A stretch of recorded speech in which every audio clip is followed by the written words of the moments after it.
Dios existe. Antoni Flew. ¿Sabía el universo que nosotros veníamos? Imaginemos que, en las próximas vacaciones, llegamos a nuestra habitación de hotel. El reproductor de CD, situado sobre la mesilla de noche, hace sonar dulcemente una canción de nuestro disco favorito. El cuadro colgado sobre el cabecero de la cama es idéntico al que cuelga sobre la chimenea en nuestra casa. La habitación está perfumada con nuestra fragancia preferida. Sacudimos la cabeza con asombro y dejamos las maletas en el suelo. Sorprendidos, exploramos con atención nuevos detalles. Nos deslizamos hasta el minibar, abrimos la puerta y contemplamos con estupefacción su contenido. Sí, son nuestras bebidas favoritas. Nuestras galletas y caramelos favoritos, incluso nuestra marca de agua mineral predilecta. Nos alejamos entonces del minibar y deambulamos por la habitación. Descubrimos que hay un libro sobre el escritorio. Se trata de la última publicación de nuestro autor preferido. Echamos un vistazo al cuarto de baño, donde encontramos cuidadosamente alineados junto al lavabo diversos productos de belleza y cuidado personal, cada uno de los cuales parece haber sido escogido específicamente para nosotros. Encendemos la televisión, que resulta estar sintonizada en nuestro canal favorito.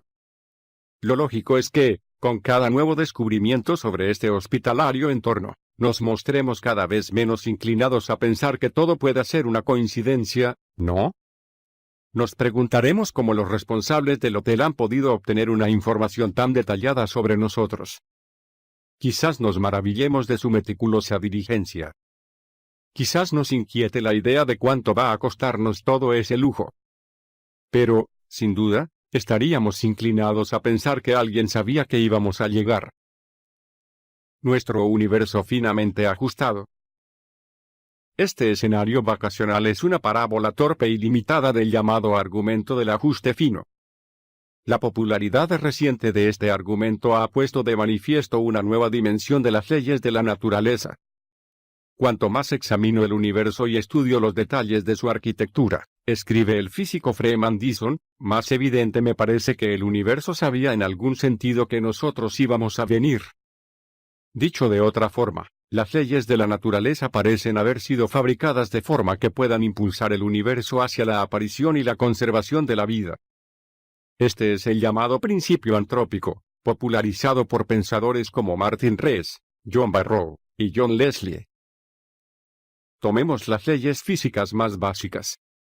Se ha calculado que si el valor de solo una de las constantes fundamentales, la velocidad de la luz, o la masa de un electrón, por ejemplo, hubiese sido ligerísimamente diferente, no se hubiese podido formar ningún planeta capaz de permitir la evolución de la vida humana. Este ajuste fino ha sido explicado de dos formas. Algunos científicos han dicho que el ajuste fino es la prueba del diseño divino, otros muchos han especulado que nuestro universo es uno entre muchos, un multiverso, con la peculiaridad de que el nuestro resultó tener las condiciones adecuadas para la vida. Pero prácticamente ningún científico importante hoy día sostiene que el ajuste fino haya podido ser simplemente el resultado del azar operando en un solo universo. En su libro Mentes Infinitas, John Leslie, un destacado teórico del principio antrópico, arguye que la mejor explicación para el ajuste fino es el diseño divino. Dice que lo que le impresiona no son argumentos particulares relativos a casos concretos de ajuste fino, sino el hecho de que sean posibles tantos argumentos relativos a tantos datos. Si hubiera aspectos del funcionamiento de la naturaleza que parecieran muy afortunados y también totalmente fundamentales, escribe, entonces estos, bien podrían ser considerados como evidencias especialmente favorecedoras de la creencia en Dios.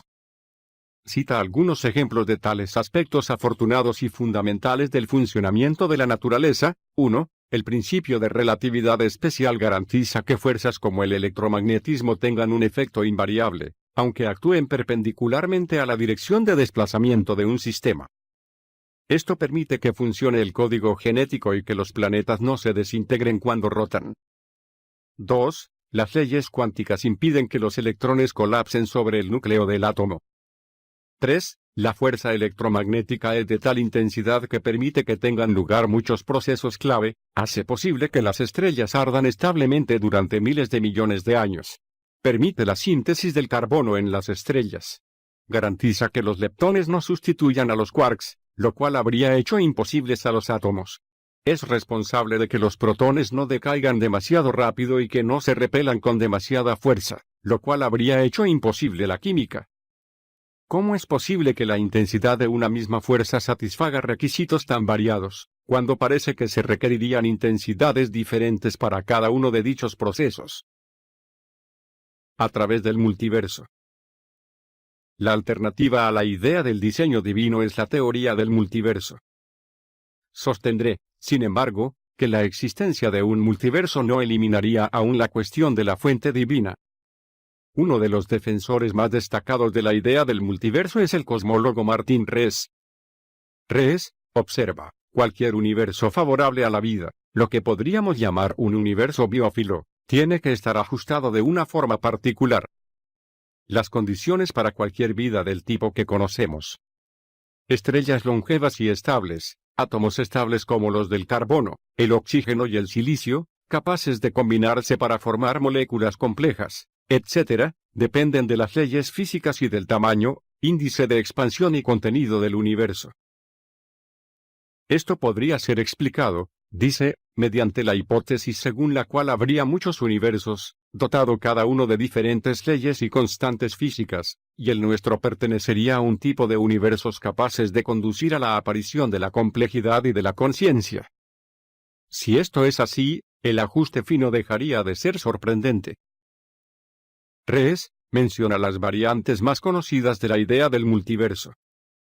En el universo inflacionario de los cosmólogos Andrei Linde y Alex Vilenkin, los universos surgen de Big Bangs particulares con dimensiones espaciotemporales totalmente distintas de las del universo que conocemos. La tesis del agujero negro de Alan Guth, David Harrison y Lee Smolin, sostiene que los universos se materializan a partir de agujeros negros en ámbitos espaciotemporales recíprocamente inaccesibles. Finalmente, Lisa Randall y Raman Sundrum proponen que hay universos en dimensiones espaciales diferentes, que pueden o no interactuar gravitacionalmente unos con otros. Rees señala que estas ideas sobre el multiverso son altamente especulativas y requieren una teoría que describa coherentemente la física de las densidades ultraelevadas, la configuración de las estructuras en las dimensiones adicionales, etc. Observa que solo una de esas versiones del multiverso puede ser correcta. Y en realidad, añade, muy probablemente ninguna de ellas lo es, hay teorías alternativas que conducirían solo a un universo. Una teoría disparatada. Tanto Paul Davies como Richard Swinburne rechazan la idea del multiverso. Davies, que es físico y cosmólogo, escribe que es trivialmente cierto que, en un universo infinito, cualquier cosa que pueda ocurrir ocurrirá. Pero esto no es en absoluto una explicación. Si estamos intentando entender por qué el universo es bioamigable, no nos ayuda que se diga que todos los universos posibles existen efectivamente. Como un disparate, lo explica todo y no explica nada. Con esto quiere decir que es una afirmación vacía.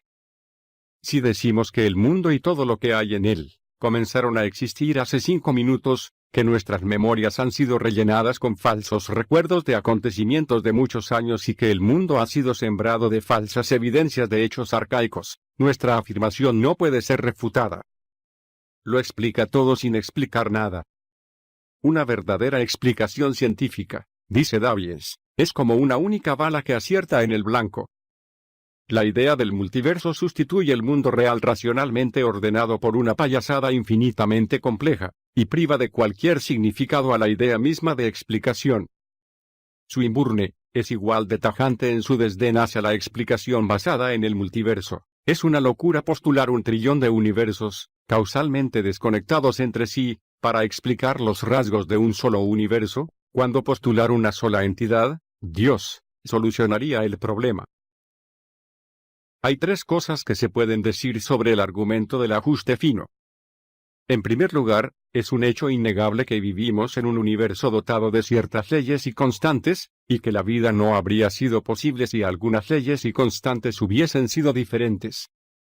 En segundo lugar, el hecho de que las leyes y constantes existentes permitan la conservación de la vida, no responde a la pregunta sobre el origen de la vida. Esta es una cuestión muy diferente, como intentaré mostrar. Tales condiciones son necesarias para que surja la vida, pero no son suficientes. En tercer lugar, el hecho de que sea lógicamente posible que haya múltiples universos dotados de leyes físicas propias, no demuestra que tales universos existan efectivamente. No existe en la actualidad la menor evidencia empírica en favor del multiverso. Sigue siendo una idea puramente especulativa. Lo que es especialmente importante aquí, es el hecho de que la existencia de un multiverso, no explica el origen de las leyes de la naturaleza. Martin Rees sugiere que la existencia de diferentes universos dotados de sus propias leyes, suscitaría la cuestión de las leyes que rijan el multiverso globalmente considerado, la teoría omnicomprensiva que gobierne el conjunto. Las leyes subyacentes que gobiernan todo el multiverso pueden regular la variedad entre los universos, escribe. Algunas de las que llamamos leyes de la naturaleza podrían ser, desde esta perspectiva más amplia, variantes locales que resultan coherentes con alguna teoría omniabarcante que gobierna el conjunto, aunque no sean fijadas únicamente por esa teoría. Preguntar cómo se originaron las leyes que rigen el multiverso, sería lo mismo que preguntar por el origen de las leyes de la naturaleza en general. Paul Davies señala, los defensores del multiverso, a menudo son ambiguos acerca de cómo serían seleccionados los valores de los parámetros en los diversos universos. Si hay una ley de leyes, que describe cómo son asignados los valores de los parámetros cuando pasamos de un universo al siguiente, entonces solo hemos desplazado el problema del carácter biofísico del cosmos, un nivel hacia arriba. Algunos han dicho que las leyes de la naturaleza son simplemente resultados accidentales de la forma en que el universo se enfrió después del Big Bang. Pero, como ha señalado Rees, incluso tales accidentes pueden ser considerados como manifestaciones secundarias de leyes más profundas que regirían el conjunto de universos. De nuevo, incluso la evolución de las leyes de la naturaleza y los cambios en las constantes, seguirían ciertas leyes. Seguiríamos teniendo que hacer frente a la pregunta de cómo se originaron estas leyes más profundas. Por muy lejos que se empujen hacia atrás las propiedades emergentes del universo, su misma emergencia tiene que ajustarse a ciertas leyes preexistentes. Así que, haya o no, multiverso, todavía tenemos que habérnoslas con la cuestión del origen de las leyes de la naturaleza. Y la única explicación viable es la mente divina. ¿Cómo llegó a existir la vida? Cuando los medios de comunicación informaron por primera vez sobre el cambio en mi visión del mundo, se dijo que yo había afirmado que la investigación de los biólogos sobre el ADN había mostrado que la inteligencia debía haber jugado algún papel en la aparición de la vida, dada la casi increíble complejidad de los ajustamientos necesarios para producir esta. Había escrito previamente que la explicación de la primera aparición de materia viva a partir de la materia inerte, especialmente, allí donde esta primera materia viviente ya poseía la capacidad de reproducirse genéticamente, invitaba a una nueva versión del argumento del diseño. Sostuve que no existía ninguna explicación materialista satisfactoria para un fenómeno así. Estas afirmaciones suscitaron indignación en una serie de críticos que afirmaron que yo no estaba familiarizado con los trabajos más recientes sobre abiogénesis. Richard Dawkins sostuvo que yo estaba apelando a un Dios tapahuecos. En mi nueva introducción a la edición de 2005 de Dios y la filosofía, dije que por mi parte, estoy encantado de que mis amigos biólogos me aseguren que la protobiología es ya capaz de producir teorías sobre la evolución de la materia orgánica primigenia, y que varias de esas teorías son coherentes con todos los datos científicos confirmados hasta ahora. Pero debo advertir que el trabajo más reciente que he visto muestra que la visión de la física actual sobre la edad del universo deja demasiado poco tiempo para que estas teorías hagan su trabajo. Más importantes son, sin embargo, las objeciones filosóficas a los estudios sobre el origen de la vida. La mayor parte de tales estudios son realizados por científicos que raramente prestan atención a la dimensión filosófica de sus descubrimientos. Los filósofos, por otra parte, han dicho poca cosa sobre la naturaleza y el origen de la vida.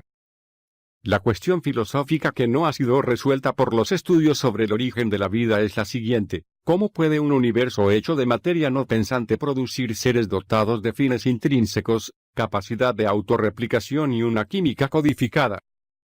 Aquí no estamos tratando de biología, sino que nos enfrentamos a una categoría de problemas enteramente diferente. El organismo finalista.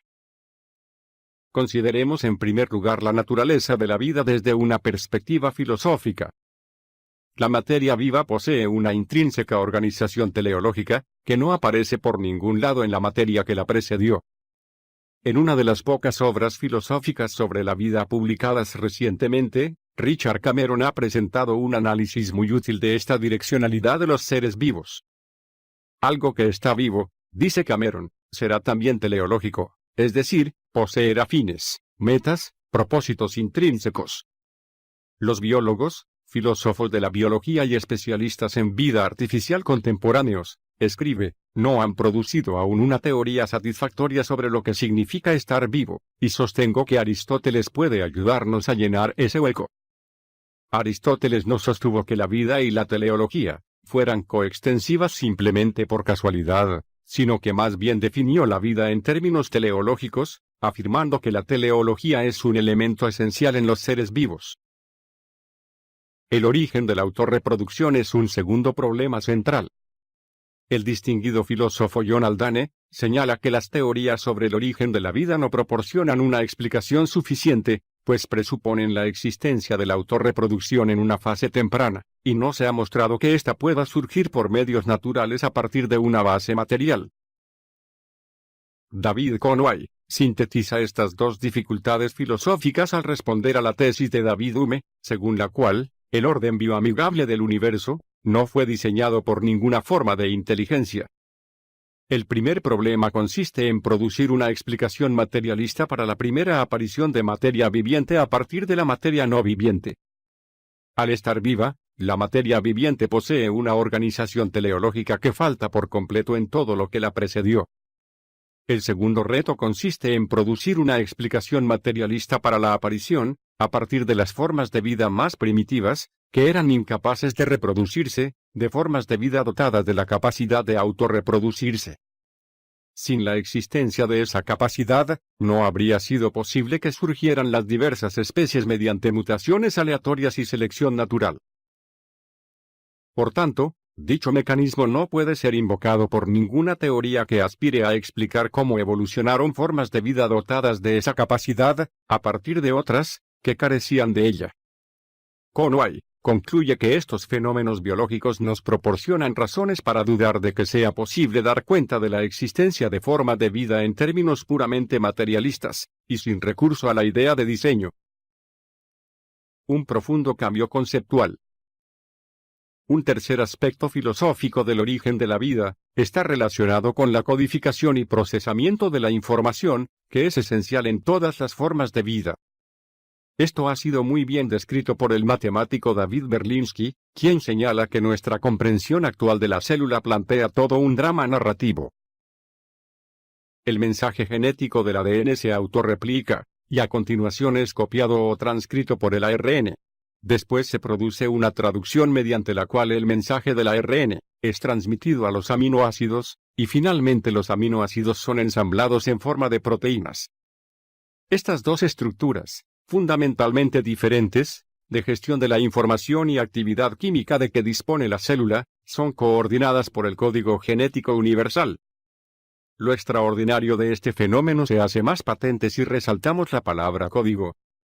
Escribe Berlinski, en sí mismo, un código es algo que nos resulta familiar, un mapa arbitrario, o un sistema de vínculos entre dos objetos combinatorios discretos. El código Morse, por tomar un ejemplo muy conocido, asigna diversas combinaciones de puntos y rayas a las distintas letras del alfabeto. Al señalar que los códigos son arbitrarios, queremos hacer notar la diferencia entre un código y una conexión puramente física entre dos objetos. Hacer notar que los códigos representan mapeos, es presentar el concepto de código en lenguaje matemático. Hacer notar que los códigos reflejan vínculos de alguna clase, es devolver el concepto de código a sus usos humanos. Esto a su vez, nos conduce a la gran cuestión. ¿Puede ser explicado el origen de un sistema de codificación química sin recurrir para nada al tipo de hechos que invocamos al explicar los códigos y lenguajes, los sistemas de comunicación, la impronta de las palabras ordinarias en el mundo material? Carrie Weese, uno de los investigadores más destacados en el tema del origen de la vida, llama la atención sobre el carácter filosóficamente intrigante de este fenómeno. Afirma lo siguiente en la revista científica RNA: las facetas codificadora, mecánica y evolutiva del problema deben ser tratadas como asuntos independientes. La idea de que la expresión genética o la replicación genética estuvieran sustentadas por algún principio físico fundamental ha desaparecido. No solo no existe ningún principio físico subyacente, sino que la misma existencia del código es un misterio. Las reglas de codificación, el diccionario de los símbolos asignados, son conocidas, pero no proporcionan ninguna pista sobre por qué existe el código y por qué el mecanismo de traducción es el que es. Weese admite francamente que no sabemos nada sobre el origen del sistema. El origen de la traducción, es decir, antes de que llegara a ser un verdadero mecanismo descodificador, está por ahora perdido en la oscuridad del pasado. Y no deseo embarcarme aquí en conjeturas gratuitas sobre qué procesos de polimerización puedan haberlo precedido, o haber dado lugar al mismo, o en especulaciones sobre el origen de la RNT, de los sistemas de carga de la RNT, o del código genético. Paul Davies destaca el mismo problema. Observa que la mayoría de las teorías de la biogénesis se han concentrado en la química de la vida, pero la vida consiste en algo más que en reacciones químicas complejas. La célula es también un sistema de almacenamiento, procesamiento y replicación de información. Necesitamos explicar el origen de esa información, y la forma en que la maquinaria de procesamiento de la información pudo llegar a existir. Enfatiza el hecho de que un gen no es más que un conjunto de instrucciones codificadas con una receta precisa para construir proteínas. Y lo que es más importante, estas instrucciones genéticas no son el tipo de información que puede encontrarse en la termodinámica y la mecánica estadística. Se trata, más bien, de información semántica. Es decir, información con un significado específico. Estas instrucciones solo pueden ser eficaces en un contexto molecular capaz de interpretar el significado contenido en el código genético. La cuestión del origen pasa así en primer plano. El problema de cómo esta información significativa o semántica pudo surgir de una colección de moléculas no inteligentes, sometidas a fuerzas ciegas y carentes de propósito, supone un profundo desafío conceptual. Como en un espejo, oscuramente. Es cierto que los protobiólogos tienen teorías sobre la evolución de la materia viva primordial, pero ellos se ocupan de una categoría distinta de problemas.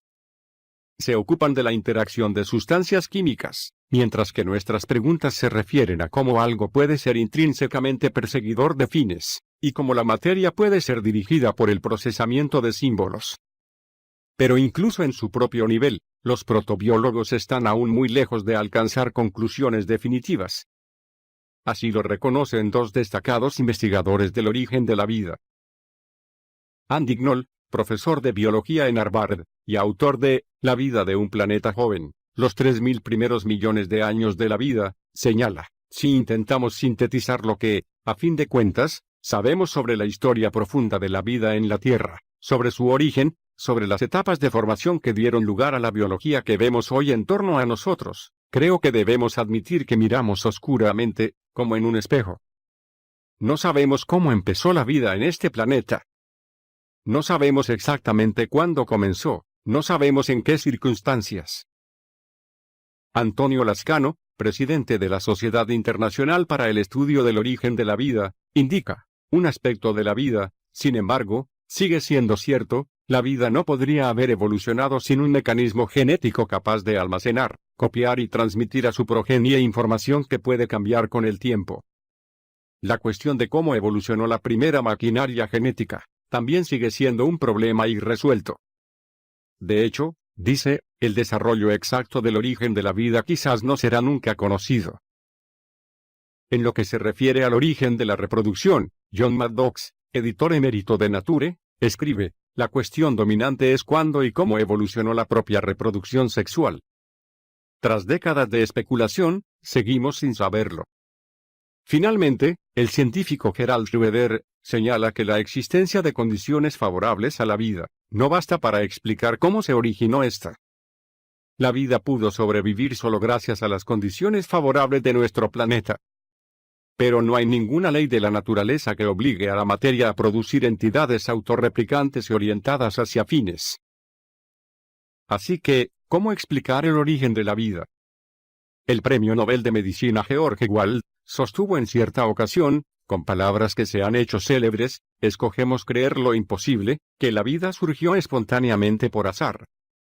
En años posteriores, llegó a la conclusión de que una mente preexistente, a la que considera la matriz de la realidad física, construyó un universo físico capaz de criar seres vivos. ¿Cómo es que, aunque haya tantas otras opciones aparentes, estamos en un universo que posee exactamente ese peculiar conjunto de cualidades que hacen posible la vida? Se me ha ocurrido últimamente, debo confesar que, al principio, con cierto espanto de mi sensibilidad científica, que ambas cuestiones deben ser tratadas de forma hasta cierto punto congruente. Es decir, mediante la suposición de que la inteligencia, en lugar de emerger como un subproducto tardío de la evolución de la vida, en realidad ha existido siempre como la matriz, la fuente, la condición de la realidad física, que la sustancia de que está hecha la realidad física, es sustancia mental. Es la mente la que ha compuesto un universo físico capaz de desarrollar vida, capaz de producir evolutivamente criaturas que saben y crean, criaturas que hacen ciencia, arte y tecnología. Esta es también mi conclusión. La única explicación satisfactoria del origen de esta vida orientada hacia propósitos y autorreplicante que vemos en la Tierra, es una mente infinitamente inteligente. ¿Salió algo de la nada? En una de las últimas escenas de la película Sonrisas y Lágrimas, María, interpretada por Julie Andrews, y el capitán Von Trapp, interpretado por Christopher Plummer, finalmente se confiesan su amor recíproco. Cada uno parece asombrado de ser amado por el otro, y se preguntan juntos cómo pudo llegar a surgir su amor. Pero parecen seguros de que surgió de algún sitio. La letra de la canción de Richard Rodgers que cantan entonces dice, nada viene de la nada, nada podría nunca hacerlo. ¿Pero es esto verdad? ¿O puede salir algo de la nada? ¿Y cómo afecta esta cuestión a nuestra concepción de la aparición del universo? Este es el tema del que se ocupa la disciplina científica llamada cosmología, y el argumento cosmológico en filosofía. En la presunción de ateísmo, definí el argumento cosmológico como aquel que toma como punto de partida la tesis de que existe un universo. Por universo, entendía uno o más seres, cuya existencia había sido causada por algún otro ser, o que podrían ser las causas de la existencia de otros seres. El universo como realidad última.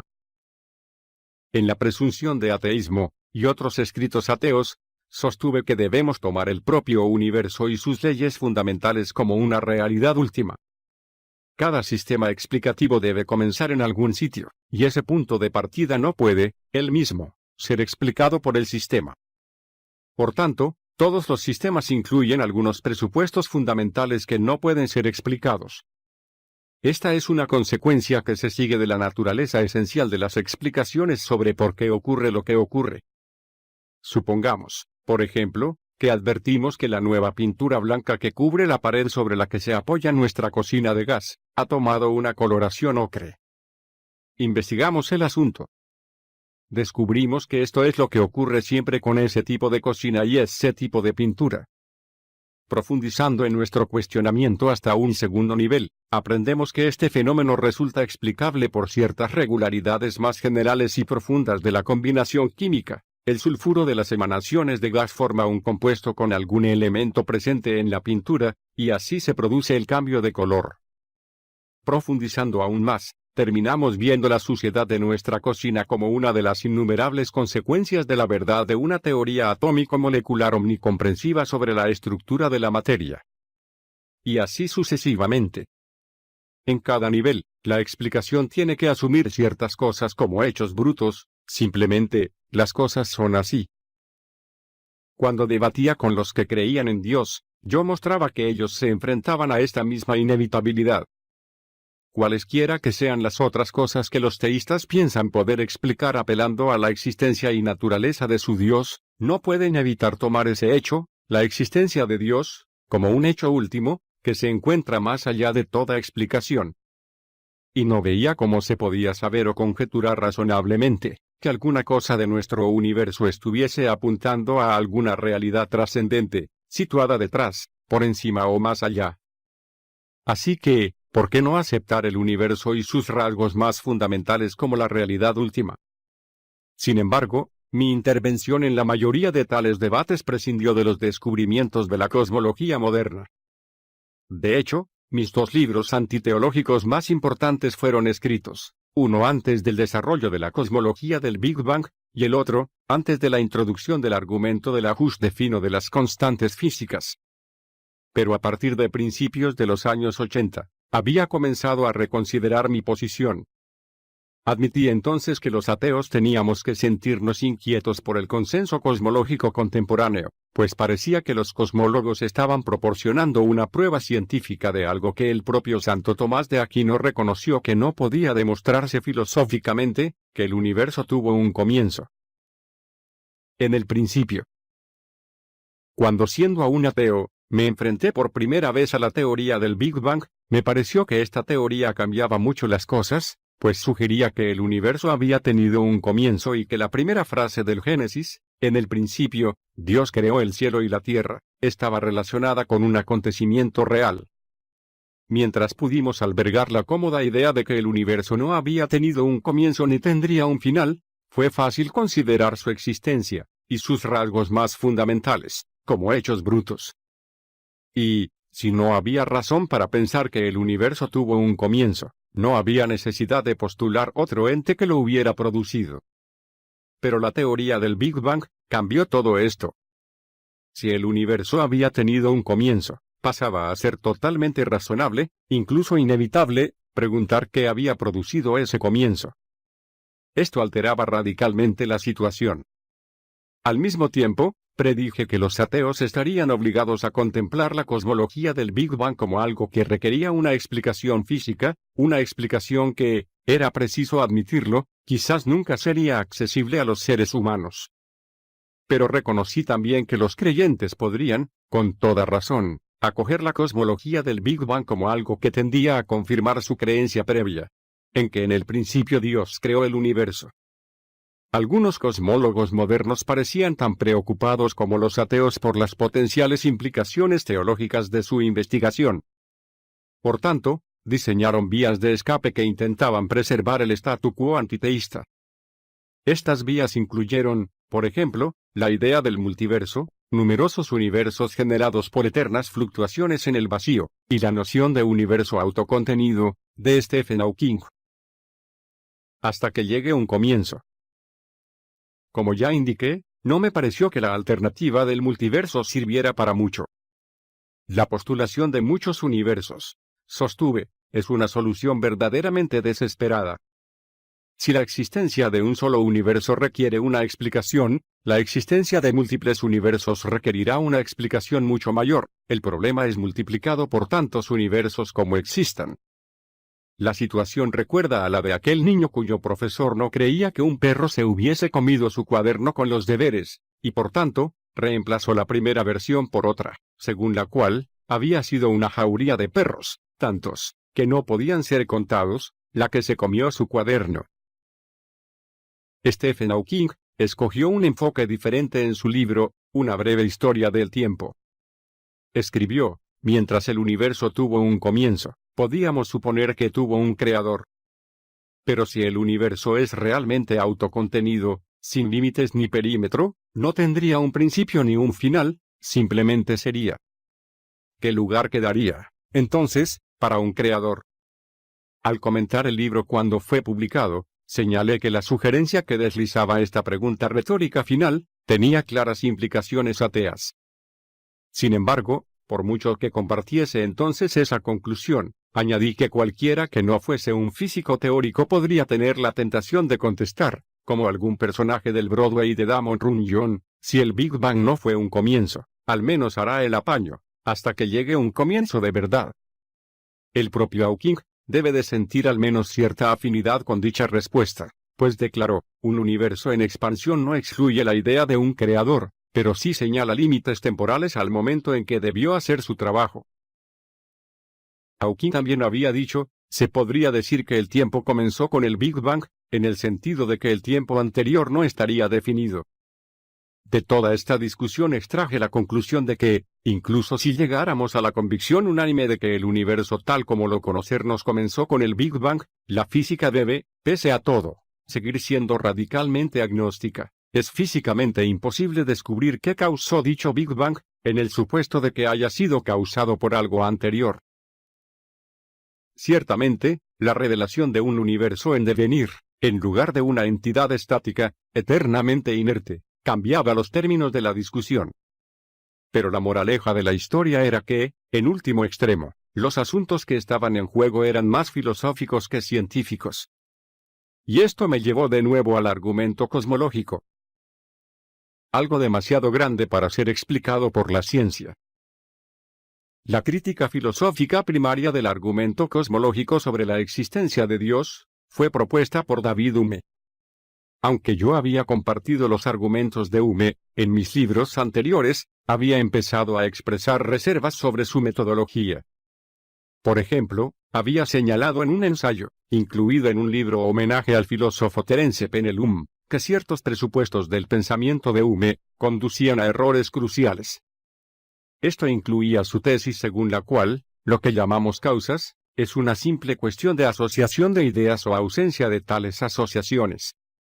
Dije que el origen, o al menos, el criterio de validación, de nuestros conceptos de causalidad, el fundamento en el que se basa nuestro conocimiento causal, reside en nuestra abundante y reiterada experiencia como criaturas de carne y hueso que operan en un mundo independiente de nuestra mente, experiencia, por ejemplo, de intentar empujar o tirar de objetos, y comprobar que conseguimos desplazar algunos de ellos, pero otros no. Experiencia de preguntarse qué sucedería si, experiencia de comprobar mediante experimentos qué sucede cuando. En cuanto a agentes, adquirimos, aplicamos y validamos la idea de causa y efecto, y la idea conexa de lo que es necesario y lo que es imposible. Concluía afirmando que una historia puramente humeana no podría incluir los significados comúnmente aceptados de causa y de ley de la naturaleza. Pero en la obra de David Conway, El redescubrimiento de la sabiduría, y en la edición de 2004 de la obra de Richard Swinburne, La existencia de Dios, encontré respuestas especialmente eficaces a la crítica humeana y kantiana del argumento cosmológico. Conway da cuenta sistemáticamente de todas las objeciones de Hume. Por ejemplo, Hume sostuvo que no hay ninguna causa de la existencia de una serie de entes físicos, más allá de la mera suma de todos los miembros de la serie. Si hay una serie sin comienzo de entidades contingentes, entonces esta sería una causa suficiente del universo en su conjunto. Conway rechazaba esta objeción con el argumento de que las explicaciones causales de las partes de una totalidad en términos de otras partes, no pueden sumarse para constituir una explicación global de la totalidad, si los entes invocados como causas son entes cuya propia existencia está necesitada de una explicación causal. Así, por ejemplo, imaginemos un virus de software que sea capaz de replicarse a sí mismo en ordenadores integrados en una red. El hecho de que 1.000.000 de ordenadores haya sido infectado por el virus no explica por sí mismo la existencia del virus autorreplicante. En relación al mismo argumento humeano, Swinburne dijo, la totalidad de la serie infinita se quedará sin explicar, pues no habrá causas de los elementos de la serie que estén fuera de la propia serie. En ese caso, la existencia del universo a lo largo de un tiempo infinito será un hecho bruto e inexplicable. Habrá una explicación, en términos de leyes, de por qué, una vez existe, continúa existiendo. Pero lo que resultará inexplicable es su existencia misma, globalmente considerada, a través de un tiempo infinito. La existencia de un universo físico complejo a lo largo de un tiempo finito o infinito, es algo demasiado grande para ser explicado por la ciencia. La necesidad de un factor creador. Una vez que ha sido desmontada la crítica humeana, es posible aplicar el argumento cosmológico en el contexto de la cosmología moderna. Swinburne arguye que podemos explicar estados de cosas solo en términos de otros estados de cosas. Las leyes, por sí mismas, no pueden explicar tales estados de cosas. Necesitamos tanto estados de cosas como leyes para explicar las cosas, escribe. Y si no tenemos estados de cosas ni leyes para el comienzo del universo, porque no hay estados de cosas previos, entonces no podemos explicar el origen del universo 8. Si pudiera haber alguna ley que explicara el comienzo del universo, tendría que decir algo así como el espacio vacío da lugar necesariamente a la materia-energía. Aquí, el espacio vacío no es la nada, sino más bien un ente identificable, un algo que ya está ahí. Esta confianza en las leyes para hacer surgir el universo del espacio vacío plantea también la cuestión de por qué la materia-energía fue producida en el tiempo Tao, y no en algún otro momento. El filósofo de la ciencia John Leslie ha mostrado que ninguno de los modelos cosmológicos que están de moda hoy día excluye la posibilidad de un creador. Cierto número de cosmólogos han especulado con la idea de que el universo surgió de la nada. Edward Teller, en 1973, había teorizado que el universo era una fluctuación en el vacío de un espacio mayor. Arguyó que la energía total del universo era cero porque la energía gravitacional del universo es mostrada como una cantidad negativa en las ecuaciones de los físicos. Usando otro enfoque, Jim Hartley, Stephen Hawking y Alex Vilenkin han conjeturado que el universo fluctuó cuánticamente a la existencia desde la nada. Esta nada es en ciertos casos una espuma caótica de espacio-tiempo con una densidad energética fantásticamente alta. Otra sugerencia, de Hawking, es que el tiempo se hace cada vez más espacial a medida que retrocedemos hacia el Big Bang. Leslie no piensa que tales especulaciones sean relevantes porque, en su opinión, de cualquier forma que describamos el universo, como habiendo existido desde siempre, o habiéndose originado a partir de un punto fuera del espacio-tiempo, o en el espacio, pero no en el tiempo, o iniciándose de una forma tan cuánticamente borrosa que no sería posible determinar ningún punto definido en el que comenzara, o poseyendo una energía total igual a cero, la gente que encuentra un problema en la misma existencia de algo en lugar de nada se sentirá poco inclinada a estimar que el problema ha sido solucionado.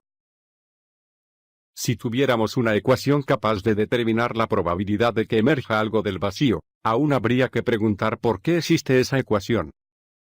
El mismo Hawking, de hecho, había indicado la necesidad de un factor creador que insuflase fuego en las ecuaciones. En una entrevista poco tiempo después de la publicación de Una breve historia del tiempo, Hawking reconoció que su modelo no afectaba para nada a la existencia de Dios. Al decir que las leyes de la física determinaban cómo comenzó el universo, solo estamos diciendo que Dios no escogió poner en marcha el universo de alguna forma arbitraria que nosotros no podríamos entender. Esto no implica decir que Dios no exista, sino solo que Dios no es arbitrario. Buen argumento inductivo. El viejo intento de explicar el universo por referencia a una serie infinita de causas ha sido reformulado en el lenguaje de la cosmología moderna. Pero el resultado es insatisfactorio, en opinión de John Leslie. Algunas personas, indica Leslie, piensan que la existencia del universo en un momento dado puede ser explicada por el hecho de que existía en un momento previo, y así sucesivamente ad infinitum. También hay físicos que creen que el universo existió durante un tiempo infinito, bien por medio de una serie infinita de explosiones y contracciones, o bien como parte de una realidad en expansión eterna, que produce nuevos universos mediante sucesivos Big Bangs. Y otros dicen que el universo existió desde un pasado finito, si lo contemplamos desde cierta perspectiva, pero durante un tiempo infinito, si lo medimos de otra forma. Como respuesta a estos enfoques, Leslie afirma que la existencia de una serie infinita de acontecimientos pasados, no puede resultar autoexplicada mediante la explicación de cada acontecimiento por un acontecimiento anterior. Si hay una serie infinita de libros sobre geometría que deben su contenido al hecho de haber sido copiados de libros anteriores, todavía no tenemos una respuesta adecuada acerca de por qué el libro es como es, por ejemplo, trata sobre geometría, o por qué hay un libro en absoluto. La serie completa necesita una explicación. Pensemos en una máquina del tiempo, escribe Leslie, que viaja al pasado, de forma que no hace falta que nadie la haya diseñado y fabricado nunca. su existencia forma un bucle temporal autoexplicado. Pero, incluso si tuviera sentido viajar en el tiempo, esto seguiría siendo seguramente un sinsentido. Richard Swinburne sintetiza su exposición del argumento cosmológico diciendo, es bastante probable que, si hay un Dios, otorgue sentido a un universo como el nuestro, complejo y finito. Es muy improbable que un universo exista sin causa alguna, pero es bastante más probable que Dios exista sin causa alguna. Por tanto, el argumento que se remonta desde la existencia del universo a la existencia de Dios, es un buen argumento inductivo. En una reciente conversación con Swinburne, observé que su versión del argumento cosmológico parece ser correcta en un sentido fundamental. Algunos de sus aspectos podrían tener que ser mejorados, pero el universo es algo que requiere una explicación. El argumento cosmológico de Richard Swinburne proporciona una explicación muy prometedora, probablemente, la explicación finalmente correcta. Buscando un lugar para Dios. Es cosa de Shakespeare. En el primer acto de Macbeth, una de las obras más famosas de Shakespeare, Macbeth y Banquo, dos generales del ejército del rey, se encuentran con tres brujas. Las brujas les hablan y después desaparecen. Banquo, atónito, dice, la tierra tiene burbujas, como las tiene el agua, y estas lo son. ¿Dónde se han desvanecido? Se han desvanecido en el aire, contesta Macbeth. Y lo que parecía corporal se derritió como un suspiro en el viento. Se trata de teatro, de alta literatura. Pero aunque la idea de una persona que puede disolverse como un suspiro en el viento raramente supone un problema para los amantes del teatro y la literatura, sí que ha representado todo un obstáculo para este filósofo empeñado en seguir a la evidencia a donde quiera que conduzca. No hay nadie ahí. En Dios y la filosofía, y otras publicaciones posteriores, sostuve que el concepto de Dios no era coherente porque presuponía la idea de un espíritu incorpóreo y omnipresente. Mi lógica era bastante sencilla. Tal como entendemos el concepto en el lenguaje ordinario, una persona es una criatura de carne y hueso. En este sentido, la expresión persona sin cuerpo parecía absurda, como la pequeña rima atribuida a Hugues Mearns. Mientras subía la escalera encontré a un hombre que no estaba allí. Hoy, de nuevo, no estaba allí. Oh, cómo me gustaría que se fuera. Decir persona sin cuerpo es como decir a alguien que no está ahí. Si queremos hablar de una persona sin cuerpo, deberemos proporcionar algún medio para identificar y reidentificar a la persona, en un nuevo sentido de la palabra persona. Filósofos posteriores como Peter Strawson y Wederrunde han seguido desarrollando esta crítica. Muy recientemente, encontramos una versión de este argumento en la obra de John Gaskin, profesor de filosofía y fellow, de Trinity College, en Dublín. Escribe, la ausencia de un cuerpo no solo es una razón empírica para dudar de que exista una persona, no hay nadie ahí. Es también una razón para dudar de que dicha entidad incorpórea pueda ser un agente. Aunque formidable, esta crítica ha sido afrontada de forma creíble por los teístas. Desde las décadas de 1980 y 1990, se ha producido un renacimiento del teísmo entre los filósofos analíticos. Muchos de estos pensadores han realizado extensos estudios sobre los atributos tradicionalmente predicados de Dios, y sobre conceptos tales como la eternidad. Dos de tales filósofos, Thomas Tracy y Brian Leftow, han respondido sistemáticamente al reto de defender la coherencia de la idea de un espíritu incorpóreo y omnipresente. Mientras que Tracy se ocupa de la cuestión de cómo puede ser identificado un agente incorpóreo, Leftow intenta mostrar cómo un agente divino debe estar fuera del espacio y el tiempo, y cómo un ente incorpóreo puede actuar en el universo. La perfección del ser, agente. En sus libros Dios, la acción y la corporeidad y el Dios que actúa, Tracy ha contestado por extenso a mis preguntas sobre cómo es posible que haya una persona sin cuerpo, y cómo podría ser identificada una persona tal. Tracy considera que las personas, humanas y divinas, son agentes que pueden actuar intencionalmente. Ve a la persona humana como un organismo agente, un cuerpo capaz de acción intencional. Pero, aunque todos los agentes corpóreos, Como las personas humanas, deben ser unidades psicofísicas, y no mentes yuxtapuestas a cuerpos, no todos los agentes tienen que ser corpóreos. Ningún argumento antidualista muestra que el cuerpo sea una condición necesaria para ser un agente, pues la condición para ser un agente consiste, simplemente, en ser capaz de acción intencional. Traki señala que Dios es un agente cuya actividad es intencional. Hablar de Dios como un ser personal es hablar de Él como un sujeto de acciones intencionales. Los poderes de acción de Dios son únicos, y las acciones adscritas a Dios no pueden en principio ser atribuidas a otros agentes. Por ejemplo, Dios, a través de su capacidad intencional, es el agente que trae a la existencia a todos los demás seres. Traki observa que Dios puede ser identificado por medio del modo único en que actúa. Si concebimos a Dios como la perfección del ser agente, entonces diremos que Dios es un agente radicalmente autocreativo, cuya vida exhibe una unidad de intención perfecta, y que es el creador omnipotente de todas las cosas. Decir que Dios ama es decir que Dios ama en formas concretas, mostradas por sus acciones, y que estas acciones representan su identidad en cuanto a agente. Pero Dios es un agente cuyo modo de vida y facultades de acción son fundamentalmente diferentes de los nuestros. Dado que el alcance y contenido de la acción de Dios son únicos, también lo será el carácter de su amor, su paciencia o su sabiduría. Esta concepción de la acción divina puede ayudar a dar contenido a nuestras descripciones de Dios como un ser amoroso o sabio, aunque aún tendremos que admitir que nuestra comprensión es radicalmente limitada. El verdadero mobiliario del mundo. Brian Leftow, actualmente profesor Noyot, en Oxford, trata estos temas en su libro Dios y la Eternidad.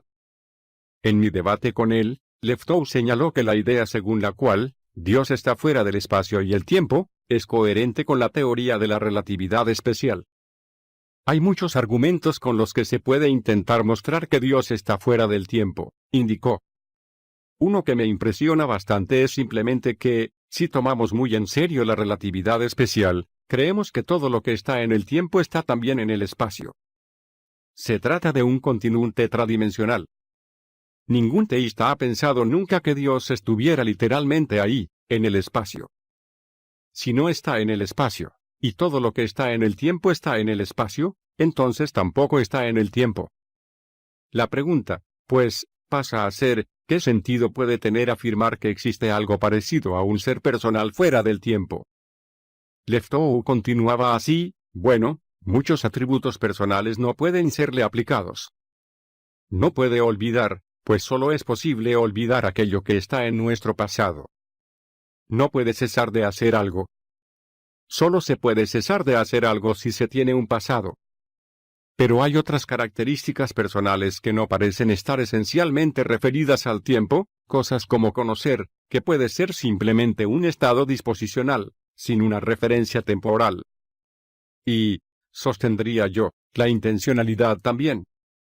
Tener una intención puede ser un estado disposicional tal que, si ocurrieran ciertas cosas, uno haría algo. Así que estoy inclinado a pensar que hay razones para pensar que Dios está fuera del tiempo.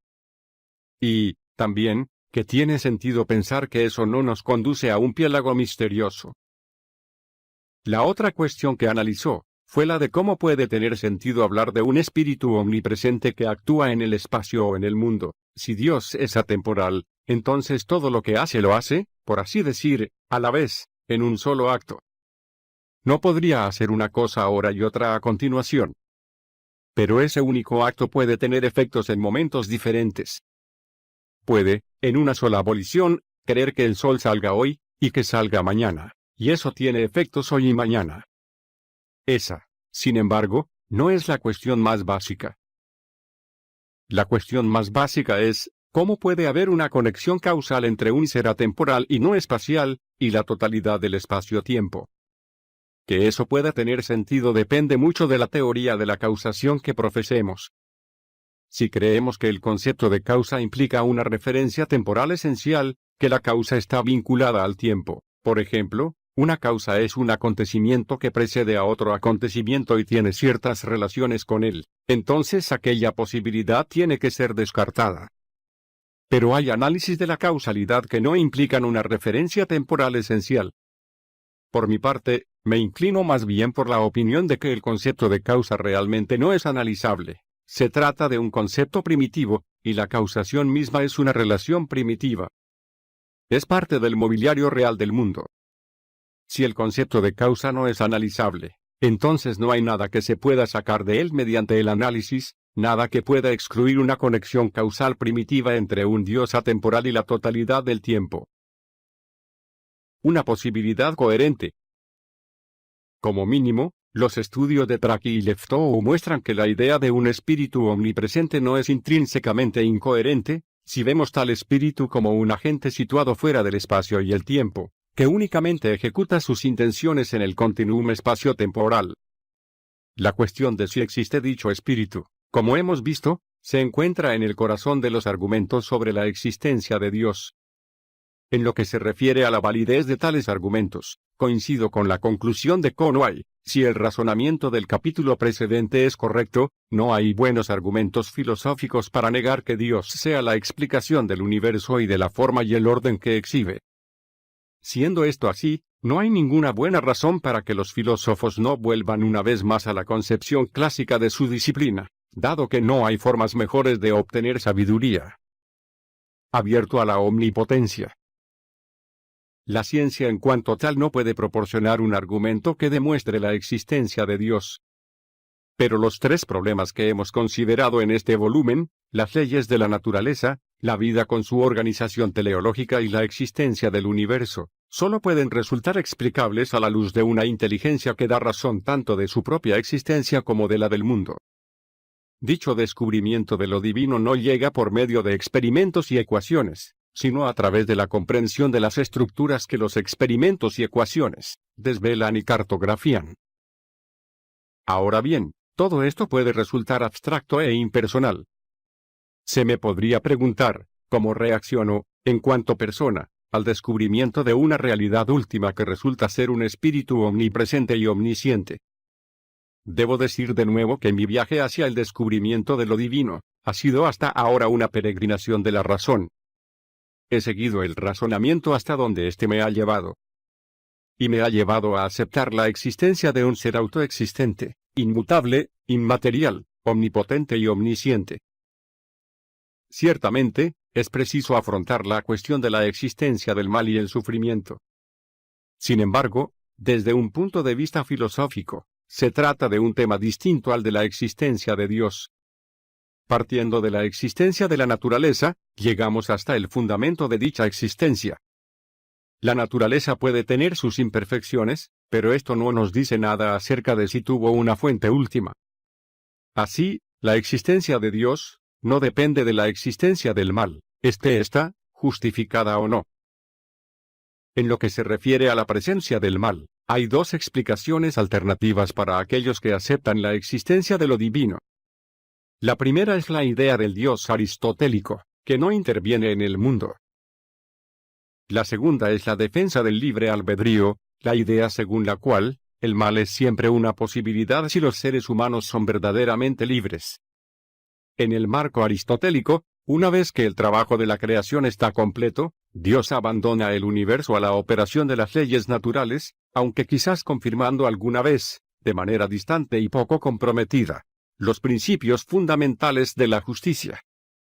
La explicación basada en el libre albedrío depende de la aceptación previa de un marco de revelación divina, la idea según la cual Dios se ha revelado a sí mismo. Abierto a aprender más. ¿A dónde iré a continuación?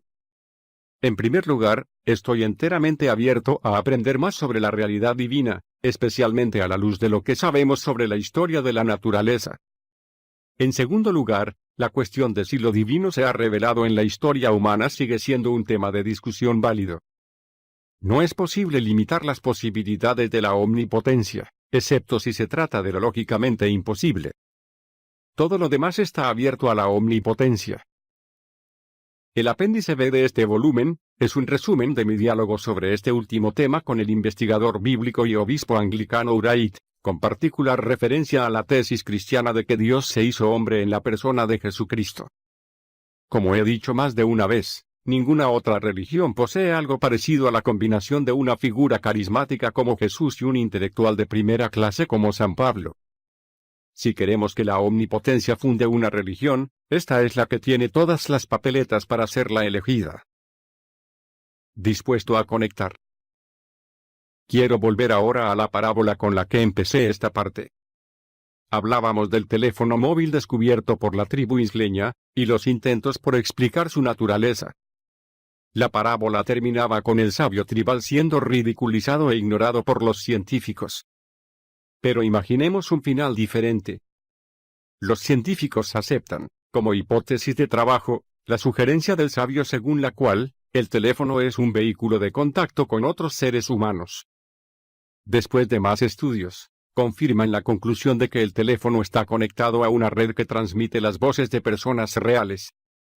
Ahora ya aceptan la teoría de que existen seres inteligentes ahí fuera. Algunos de los científicos más inteligentes van aún más lejos. Trabajan por descifrar los sonidos que oyen a través del teléfono. Reconocen patrones y ritmos que les permiten comprender lo que está siendo dicho. Todo su mundo cambia entonces. Saben que no están solos. Y, en cierto momento, entran en contacto con el otro lado. La analogía es fácilmente aplicable.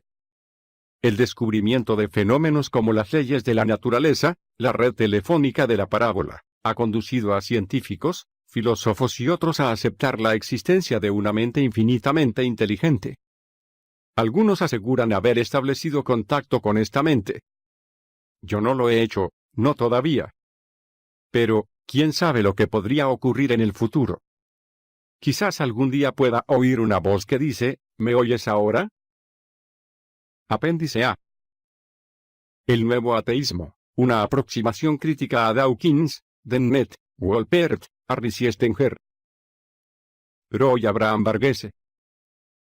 En la base del nuevo ateísmo se encuentra la creencia de que no hay un Dios, una fuente eterna e infinita de todo cuanto existe. Esta es la tesis clave que debe ser demostrada para que funcionen el resto de sus argumentos. Sostendré aquí que los nuevos ateos, Richard Dawkins, Daniel Dennett, Lewis Wolpert, Sam Harris, y Victor Stenger, no solo no ofrecen una argumentación convincente a favor de dicha creencia, sino que también ignoran muchos fenómenos que son particularmente relevantes para la cuestión de si Dios existe. En mi opinión, se dan en nuestra experiencia inmediata 5 fenómenos que solo pueden ser explicados postulando la existencia de Dios. Son, en primer lugar, la racionalidad implícita en toda nuestra experiencia del mundo físico. En segundo lugar, la vida, la capacidad de actuar autónomamente. En tercer lugar, la conciencia, la capacidad de ser consciente. En cuarto lugar, el pensamiento conceptual, el poder articular y comprender símbolos significativos como los incluidos en el lenguaje y, en quinto lugar, el yo humano, el centro de la conciencia, el pensamiento y la acción. Habría que decir 3 cosas sobre estos fenómenos y su relación con la existencia de Dios. La primera es que estamos habituados a oír hablar de argumentos y pruebas sobre la existencia de Dios. En mi opinión, tales argumentos son útiles para articular ciertas intuiciones fundamentales, pero no pueden ser considerados pruebas, cuya validez formal determine si hay un Dios. Más bien, cada uno de los 5 fenómenos aducidos aquí presupone, a su propia manera, la existencia de una mente infinita, eterna. Dios es la condición que subyace a todo lo que es evidente por sí mismo en nuestra experiencia. La segunda, como debería resultar obvio a la luz de la tesis anterior, no estamos hablando sobre probabilidades e hipótesis, sino sobre encuentros con realidades fundamentales que no pueden ser negadas sin autocontradicción. Dicho de otra forma, no aplicamos teoremas de probabilidad a ciertos conjuntos de hechos, sino que consideramos la cuestión bastante más básica de cómo es posible evaluar datos en absoluto. Igualmente, no es cuestión de deducir a Dios de la existencia de ciertos fenómenos complejos. Más bien, la existencia de Dios es presupuesta por todos los fenómenos. En tercer lugar, los ateos, antiguos y nuevos, se han quejado de que no hay evidencia de la existencia de Dios, Y algunos teístas han respondido que nuestra voluntad libre solo puede ser preservada si dicha evidencia no es aplastante. El enfoque que adoptamos aquí es que todos tenemos a nuestra disposición la evidencia necesaria en nuestra experiencia inmediata, y el ateísmo en cualquiera de sus variedades se debe solo a una resistencia deliberada a mirar. Al considerar nuestra experiencia inmediata, realicemos un experimento mental. Pensemos por un momento en una mesa de mármol delante de nosotros. ¿Creemos realmente que, si se le dan 1.000.000 de años o un tiempo infinito, esa mesa podría adquirir conciencia repentina o gradualmente, hacerse consciente de su entorno, de su identidad, en la forma en que lo somos nosotros? Es simplemente inconcebible que algo así pueda suceder. Y lo mismo vale para cualquier tipo de materia.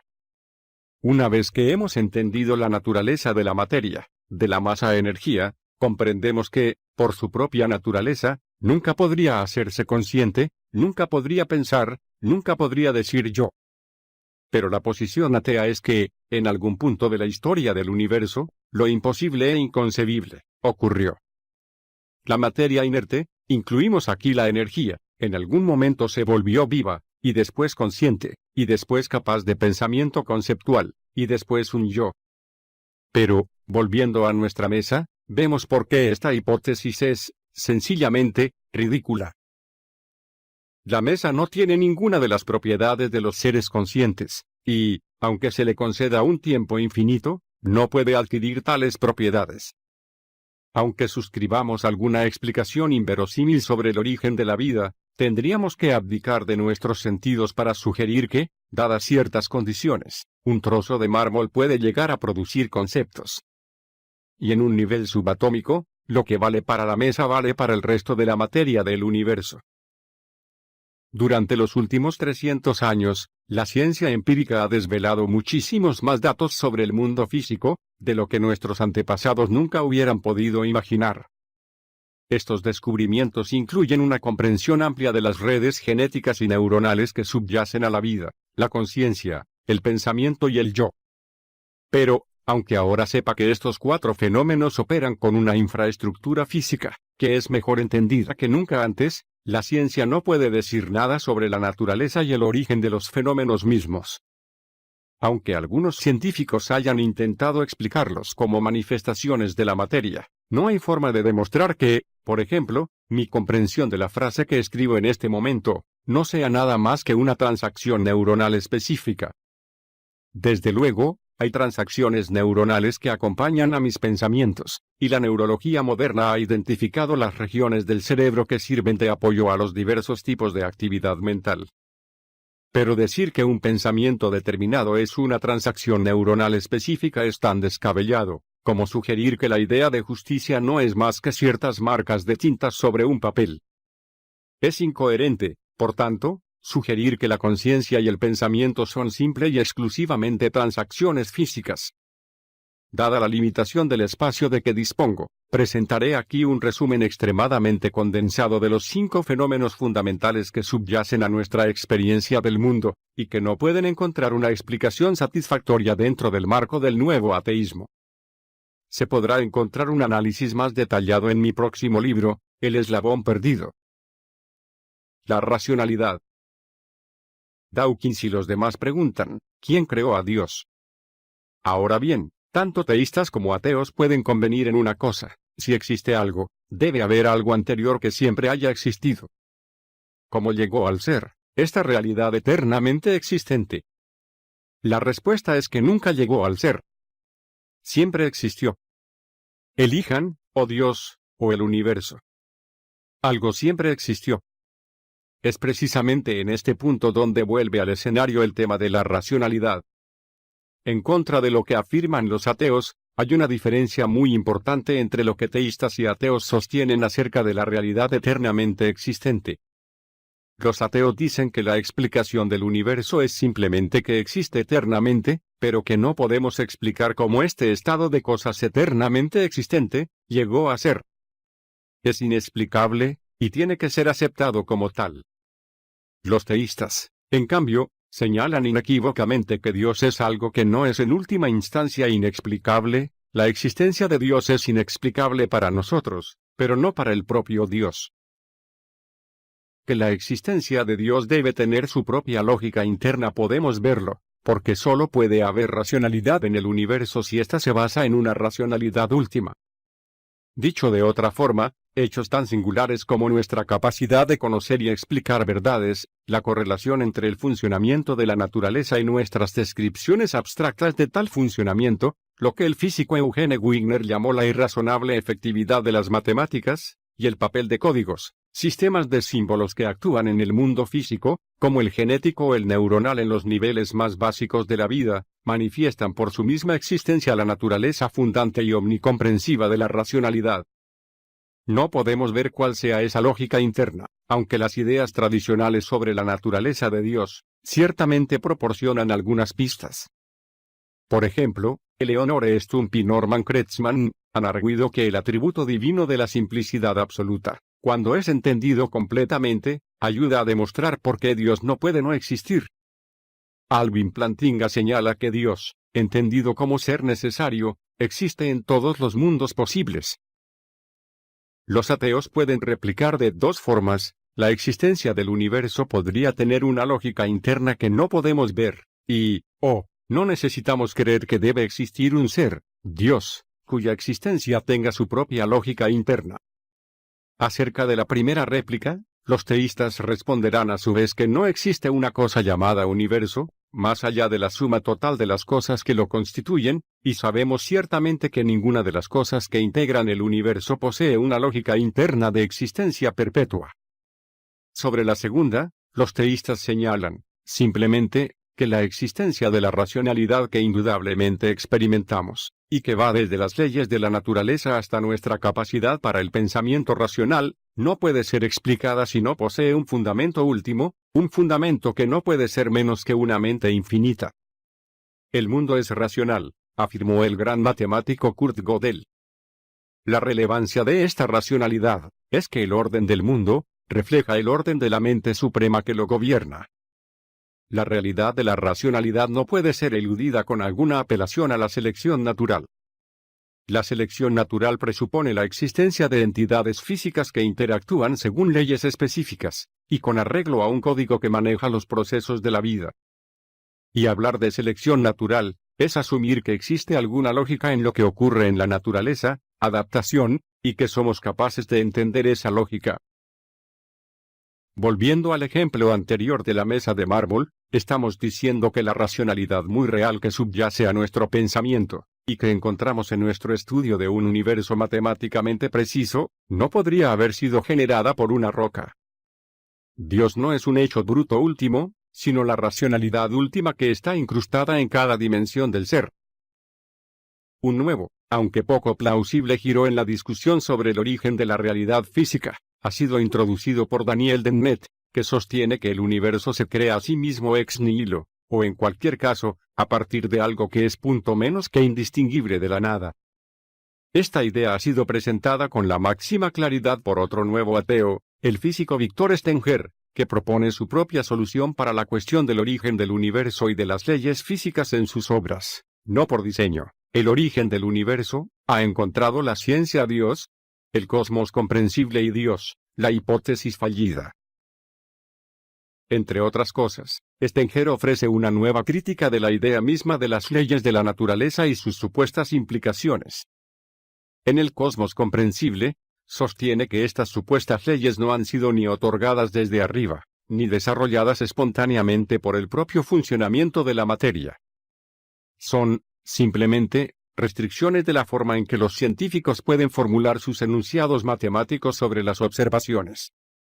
Stenger construye su argumentación sobre una peculiar interpretación de una idea nuclear de la física moderna, la idea de simetría. Según la mayoría de las versiones de la física moderna, simetría es cualquier tipo de transformación que deja intactas las leyes físicas aplicables a un sistema. La idea fue aplicada inicialmente a las ecuaciones diferenciales de la mecánica clásica y el electromagnetismo, y después también, en formas nuevas, a la relatividad especial y a los problemas de la mecánica cuántica. Stenger proporciona a sus lectores una panorámica de este poderoso concepto, pero a continuación extrae de él dos conclusiones incoherentes. Una es que el principio de simetría elimina la idea de las leyes de la naturaleza, y la otra, que la nada puede producir algo porque la nada es inestable. Sorprendentemente, La temible simetría, un libro de Anthony C., una autoridad mundial en materia de simetrías, utiliza exactamente los mismos hechos aducidos por Stenger para llegar a una conclusión muy diferente. Las simetrías han jugado un papel cada vez más central en nuestra comprensión del mundo físico. Los físicos investigan animados por la fe en que el diseño último está impregnado de simetría. La física contemporánea no habría sido posible si las simetrías no nos hubieran guiado. A medida que la física se aleja más y más de la experiencia cotidiana y se acerca más a la mente del diseñador último, nuestra inteligencia es arrancada de sus parajes familiares. Me gusta pensar en un diseñador último definido por la simetría, un Deus congruentiae. Stenger sostiene que la nada es perfectamente simétrica porque no hay ninguna posición, tiempo, velocidad o aceleración absolutos en el vacío. La respuesta a la pregunta, ¿de dónde vinieron las simetrías? Dice, es que son exactamente las simetrías del vacío, porque las leyes de la física son exactamente las que se esperaría que fuesen si viniesen de la nada. La falacia fundamental de Stenger es muy vieja, es el error consistente en tratar la nada como si fuera algún tipo de algo.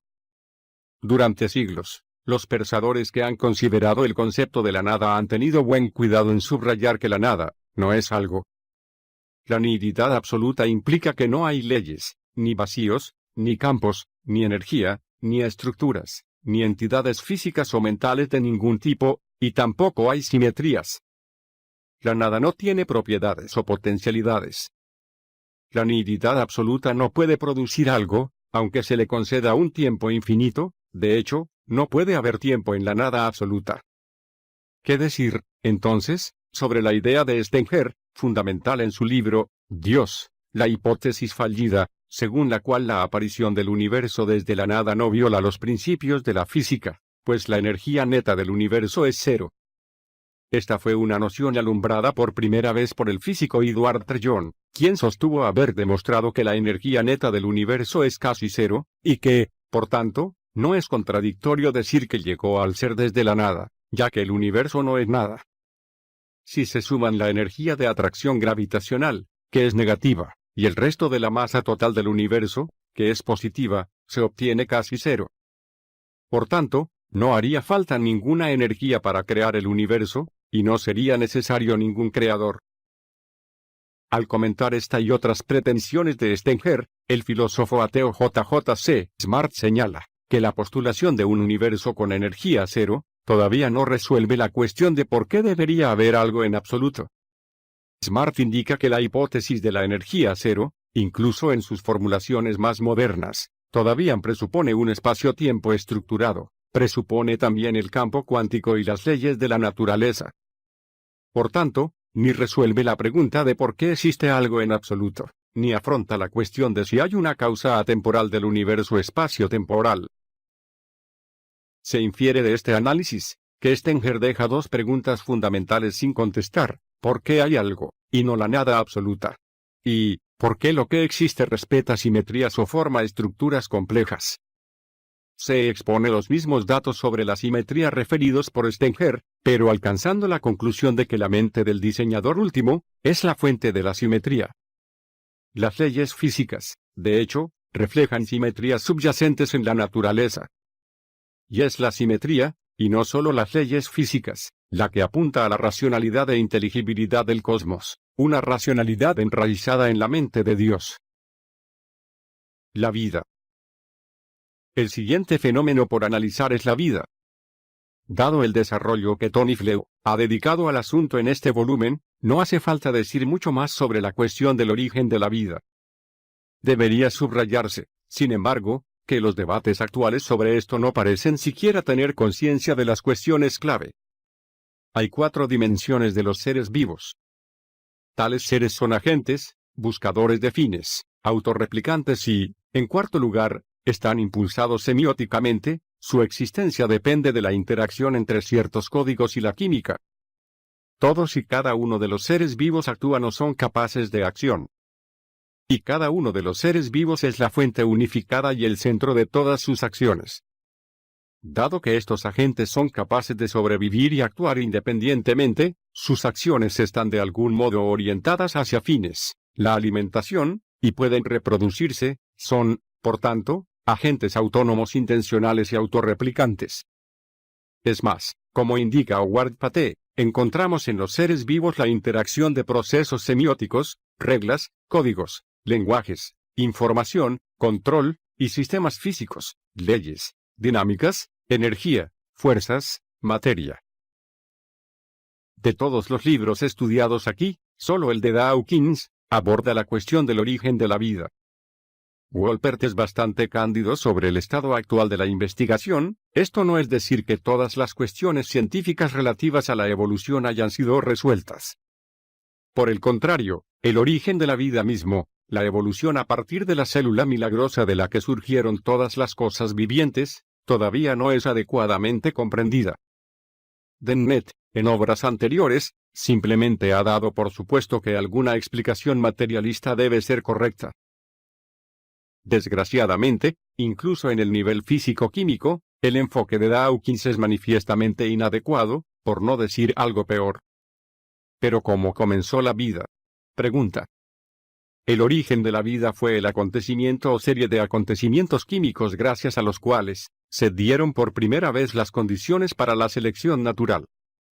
Una vez tenemos el ingrediente vital, algún tipo de molécula genética, puede seguirse la verdadera selección natural darwiniana. ¿Cómo ocurrió esto? Los científicos invocan la magia de los grandes números. La belleza del principio antrópico es que nos dice, contra toda intuición, que un modelo químico solo necesita predecir que la vida surgirá en un planeta de cada billón, para darnos una explicación enteramente satisfactoria de la presencia de la vida aquí. Según este tipo de razonamiento, que sería más exacto describir como un audaz ejercicio de superstición, cualquier cosa que deseemos puede existir en algún sitio, con tal de que invoquemos la magia de los grandes números.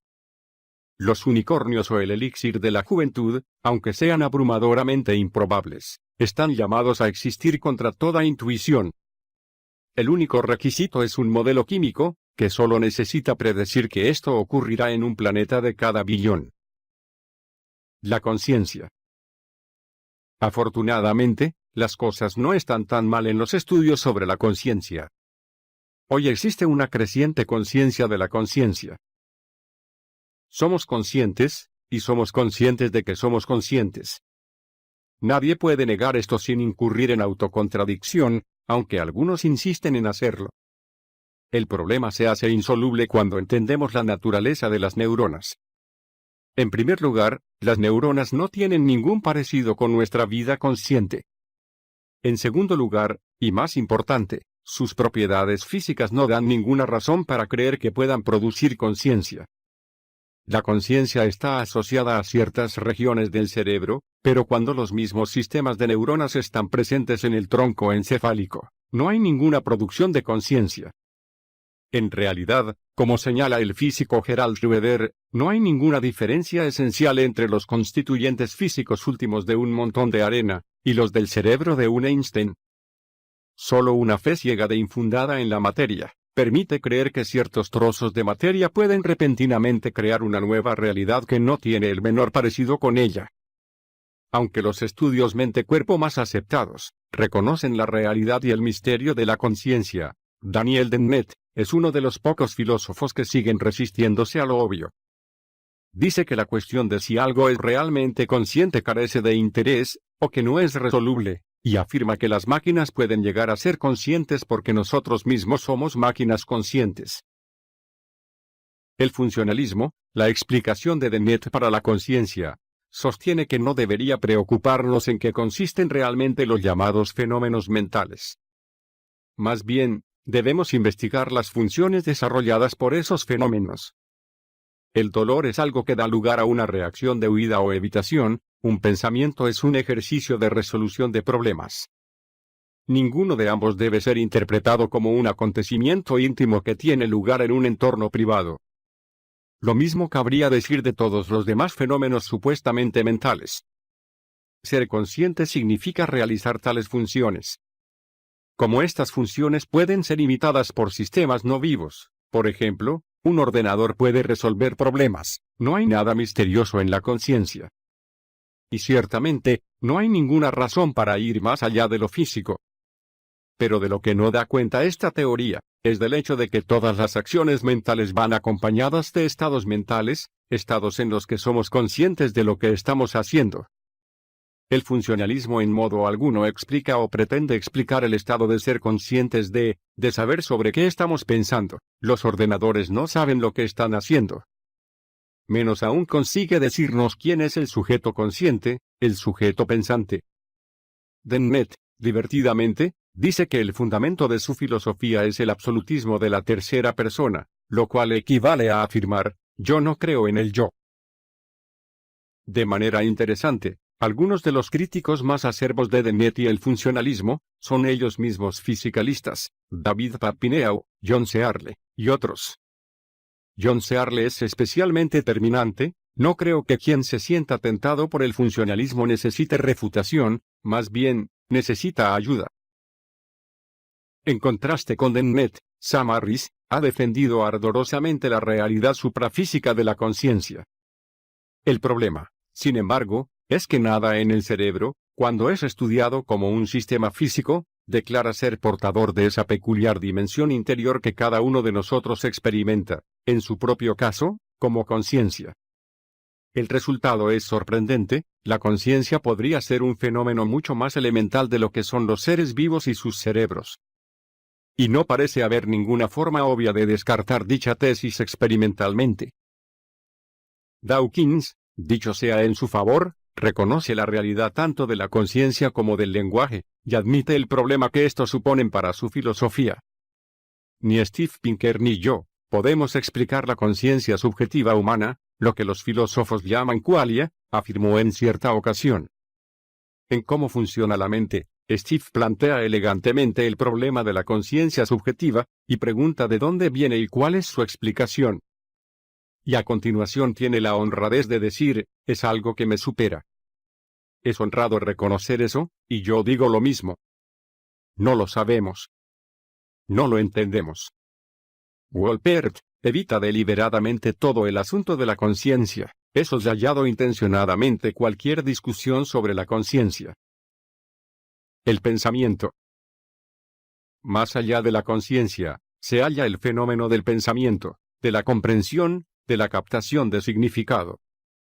Todo uso del lenguaje revela un orden del ser, que es intrínsecamente intangible. En la base de todo nuestro pensar, nuestro comunicar y nuestro uso del lenguaje hay un poder milagroso. Es el poder de apreciar diferencias y semejanzas, y de generalizar y universalizar, lo que los filósofos llaman conceptos universales, etc. Es algo connatural a los seres humanos, y es algo único, y simplemente desconcertante. Como es que, desde la infancia, podemos pensar sin esfuerzo tanto en nuestro perro César como en los perros en general. Podemos pensar en el color rojo sin necesidad de pensar en una cosa roja específica. Por supuesto, el color rojo no existe de manera independiente, sino solo encarnado en las cosas rojas. Abstraemos, y distinguimos, y unificamos, sin reparar siquiera en estas operaciones. E incluso hablar y pensar. Cada vez que usan el lenguaje, están confirmando el funcionamiento ubicuo del significado, los conceptos, las intenciones y la razón en nuestras vidas. Y simplemente carece de sentido hablar de un correlato físico de la intelección, no hay ningún órgano que lleve a cabo la comprensión, aunque, por supuesto, los datos proporcionados por los sentidos suministran parte de la materia prima utilizada por el pensamiento.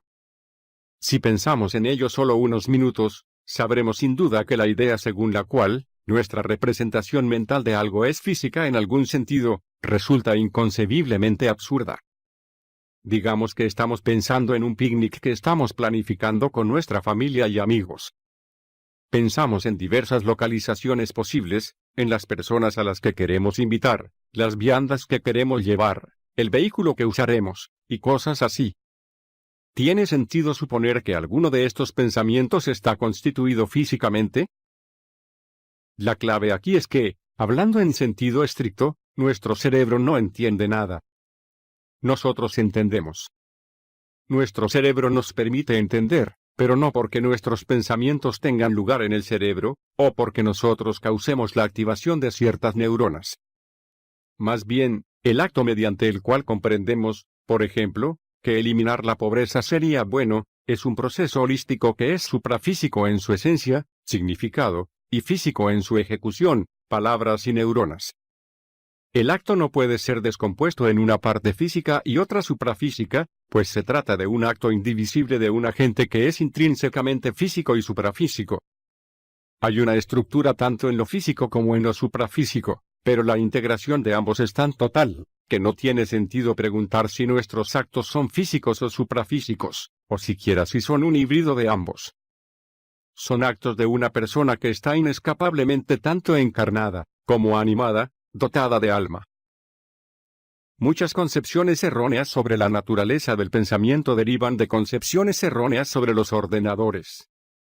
Imaginemos que nos la sabemos con un superordenador como BlueGene, capaz de hacer más de 200 billones de cálculos por segundo. Nuestro primer error consiste en presumir que BlueGene es un algo, como una bacteria o un abejorro. En el caso de la bacteria o el abejorro nos la sabemos con un agente, un centro de acción que es una totalidad orgánicamente unificada, un organismo. Todas sus acciones están orientadas hacia las finalidades de mantenerse en la existencia y reproducirse. BlueGene, en cambio, es un agregado de elementos que, conjunta o separadamente, realiza funciones implantadas y dirigidas por los creadores del artefacto. En segundo lugar, dicho agregado no sabe lo que está haciendo cuando realiza una operación. Los cálculos y operaciones centrales que los ordenadores llevan a cabo en respuesta a ciertos datos e instrucciones son, pura y simplemente, una cuestión de impulsos eléctricos, circuitos y transistores. Los mismos cálculos y operaciones, cuando son realizados por una persona, implican, por supuesto, la intervención de la maquinaria del cerebro, pero son llevados a cabo por un centro inteligente que es consciente de lo que está ocurriendo, comprende lo que se está haciendo y hace lo que hace de manera intencional. Cuando el ordenador realiza esas mismas operaciones, no hay conciencia, ni comprensión, ni significado, ni intención, aunque tenga múltiples procesadores que operan a velocidades sobrehumanas. Lo producido por el ordenador tiene significado para nosotros, por ejemplo, el pronóstico meteorológico de mañana o los movimientos de nuestra cuenta bancaria, pero, desde el punto de vista del agregado de circuitos llamado ordenador, solo hay dígitos binarios, ceros y unos, que impulsan ciertas actividades mecánicas. Sugerir que el ordenador entiende lo que está haciendo, es como decir que un cable alimentador puede meditar sobre la cuestión del libre albedrío y el determinismo, o que las sustancias químicas en un tubo de ensayo pueden aplicar el principio de no contradicción a la resolución de un problema, o que un reproductor de CD comprende y disfruta la música que hace sonar. El yo. Paradójicamente, el dato más importante que pasan por alto los nuevos ateos es el más obvio, ellos mismos. La realidad radical físico-suprafísica que conocemos por experiencia propia, es el sujeto mismo de la experiencia, es decir, nosotros mismos. Una vez admitimos el hecho de que hay una perspectiva en primera persona, un yo, un mí, un mío, etc., nos encontramos ante el mayor, y sin embargo, el más estimulante, de los misterios. Yo existo.